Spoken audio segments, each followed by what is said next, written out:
Bienvenue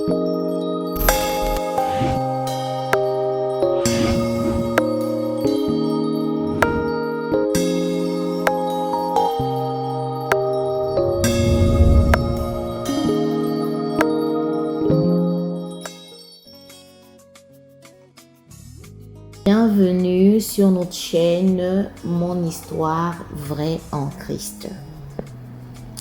Notre chaîne dédiée aux témoignages vrais, des histoires vécues par des bien-aimés en Christ de partout le monde. Aujourd'hui, nous avons l'histoire d'un jeune frère en Christ que nous allons nommer Karl. Comme je dis souvent dans mes témoignages, nous ne citons pas les noms des personnes qui nous donnent leurs témoignages juste pour garder l'anonymat des personnes. Voilà. Dans ce témoignage, ce qui va plus attirer notre attention, c'est la persévérance dans l'épreuve. Comme on le dit souvent, le malheur atteint l'épreuve, le malheur atteint toujours le juste. Autant pour moi, mais l'Éternel en délivre toujours. Dans ce témoignage, nous allons voir ici la persévérance d'un chrétien dans l'épreuve. Et c'est l'histoire d'un jeune frère qui avait donné sa vie au Seigneur dans les années 2014 et qui avait décidé de servir Dieu. Voilà. Et Dieu l'avait mis à cœur d'entretenir des autres jeunes de son âge. Les jeunes de son quartier. Donc, il les entretenait souvent avec des petites réunions de prière, des enseignements, la lecture de la Bible, etc. C'était quelque chose que le Seigneur l'avait mis à cœur.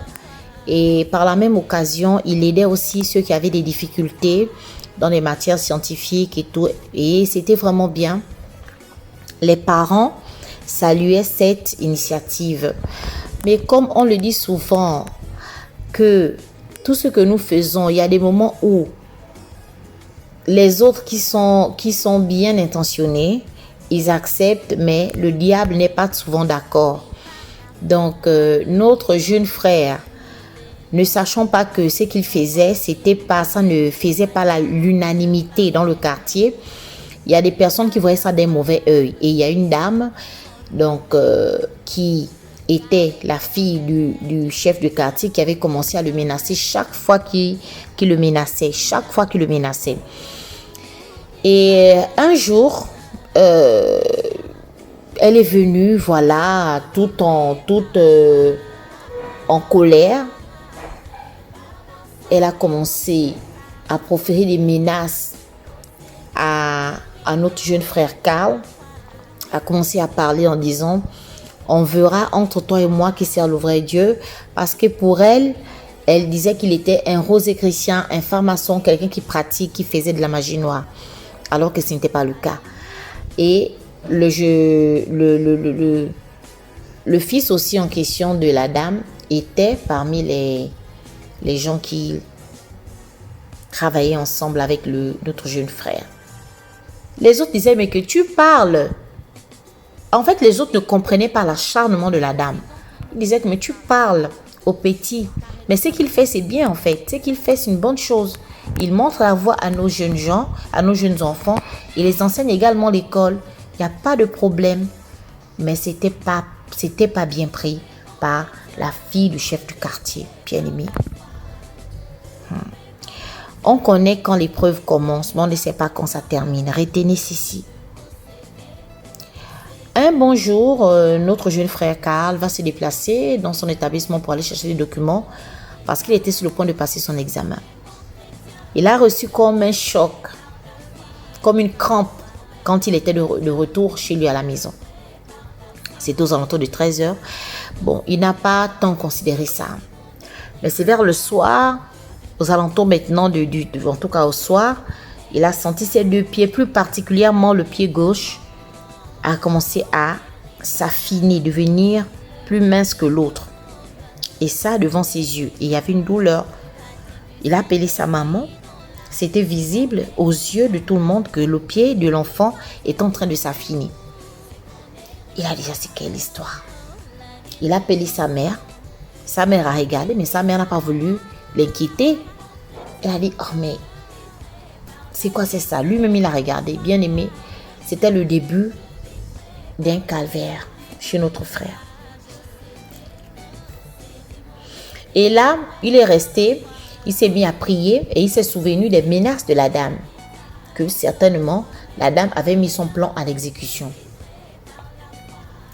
Les jours passèrent, les parents alertés par la situation de notre frère voulaient à tout prix l'envoyer à l'extérieur pour passer des séries d'états d'examen et l'opérer. Mais il était convaincu que s'il passait sur la table d'opération, il devait y laisser la vie. Il ne sentait pas ça.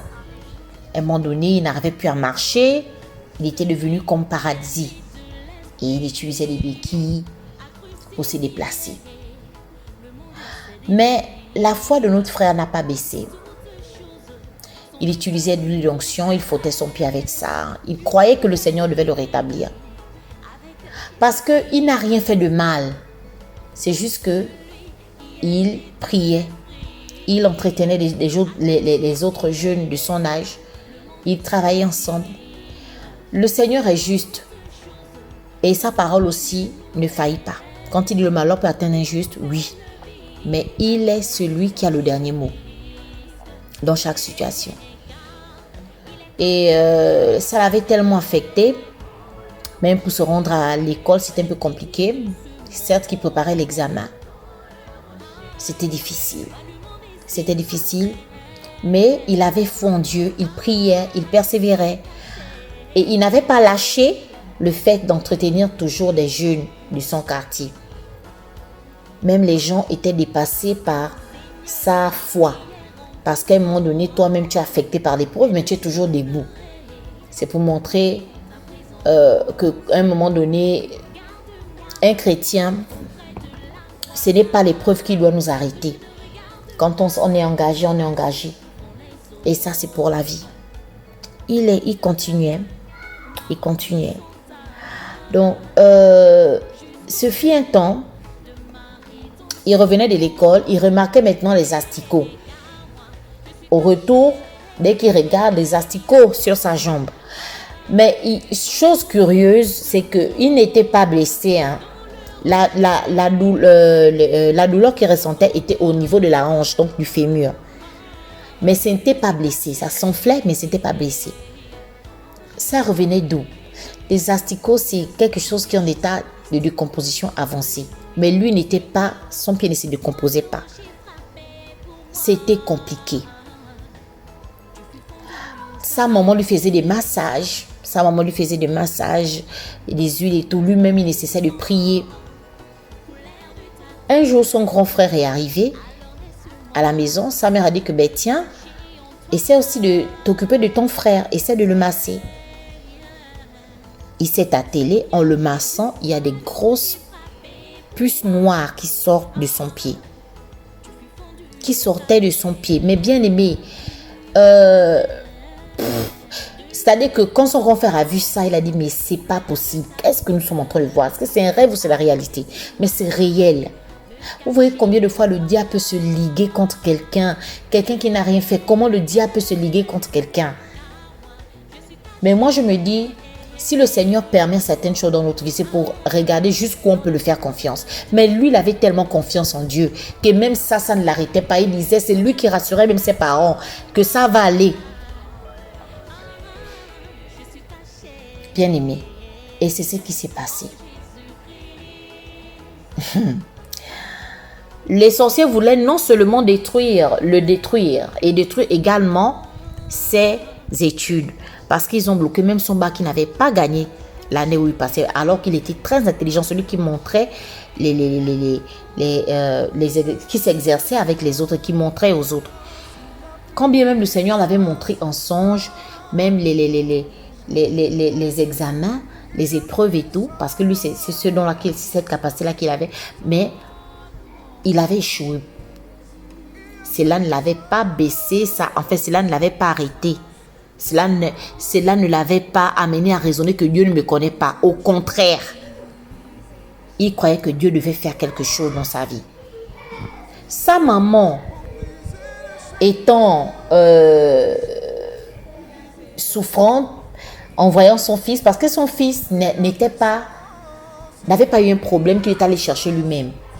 C'est pas qu'il a joué au ballon, il était tombé, ou bien c'est qu'il a eu un problème, il est tombé, ou bien qu'il s'est blessé. C'est du jour au lendemain, il marchait et il a eu le problème là. La mère est partie voir l'un de ses petits frères qui avait un don de vision, qui priait énormément. Et en allant, le monsieur a dit, donc l'oncle a dit, mais ce qui arrive à ton fils, ce n'est pas un hasard.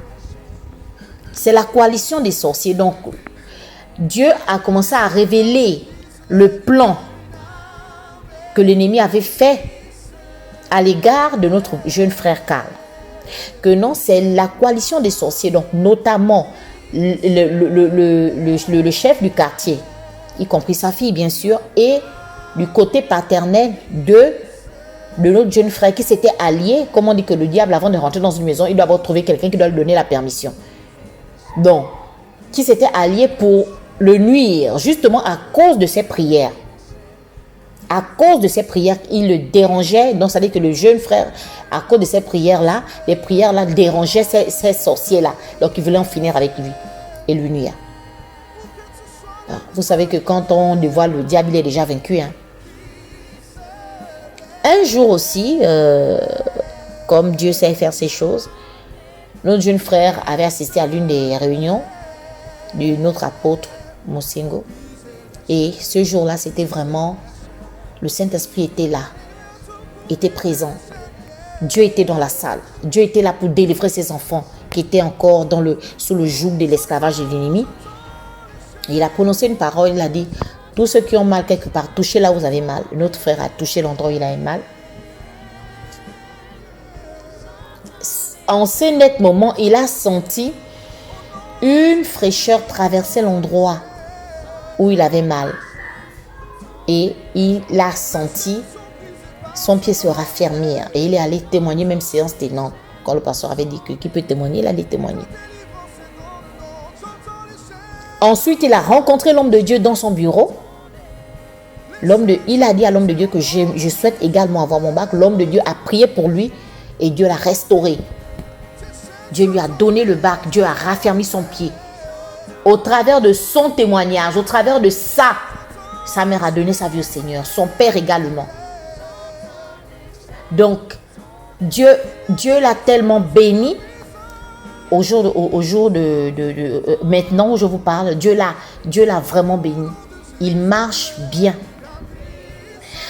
Ah, le malheur atteint toujours le juste, mais l'Éternel l'en délivre toujours.